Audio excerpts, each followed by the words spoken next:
Səndə sənə ait heç bir şey yoxdur, hamısı ilahi rəngli, ilahi boyadır. Və ən sonda bu zat ilahi iradədə fəna olur ki, bütün varlığı ilə bədən qəfəsindən də Allahın iradəsi və istəyi yolunda fəna olursan, şəhid olursan, şəhadət şərbətini içirsən. Ki, xanım Zəhra bu mərhələləri keçən bir şəxsiyyət idi.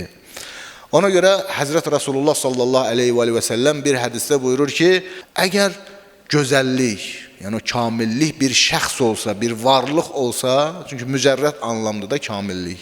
Amma birdən deyir, bunu biz canlandıra bilsək, buna bir cəsəd, bədən, bir varlıq verə bilsək ki, biz onu görə bilək, ləvkânəl husni şəxsən, əgər gözəllik bir şəxs olsa, kamillik bir şəxs olsa, ləkənə Fatimə. Elə Fatimə olardı, başqa şey olmazdı.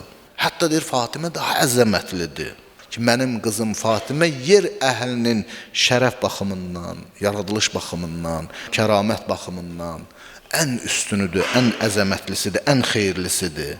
Fatimə-i Zəhra ilahi cəmalın güzgüsüdür, mənəvi güzgüsüdür, ilahi kamilliklərin güzgüsüdür. Allahın adları xanım Zəhra salamullah əleyhada təcəlli eləmişdi və elə bir mərhələyə gəlib çatmışdı ki, artıq Allahın rıza və qəzəbi xanım Zəhra salamullah əleyhanın rıza və qəzəbidir. Həzrət Rasulullah sallallahu aleyhi və səlləm buyurur ki, Fatimə mənim bir parçamdır. Kim onu qəzəbləndirsə, məni qəzəbləndiribdir. Həqiqətən Allah Fatimənin razılığı ilə razı olar və Fatimənin qəzəbi ilə qəzəblənər.